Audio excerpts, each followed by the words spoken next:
Sugar cane, আখ, ইক্ষু, গ্যান্ডারি, যে যে নামেই ডাকে, জিনিস কিন্তু একটাই।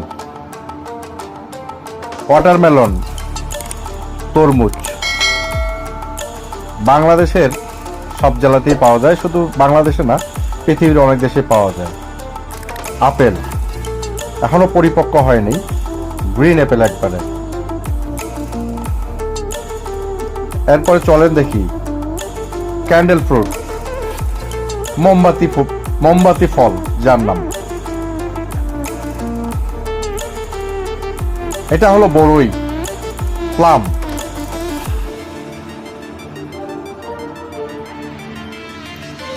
ম্যাঙ্গো, আম। এই আমটির নাম কি অবশ্যই আমাকে কমেন্ট করে জানাবেন। ভিডিওটি দেখার জন্য অসংখ্য অসংখ্য ধন্যবাদ। ভালো থাকবেন।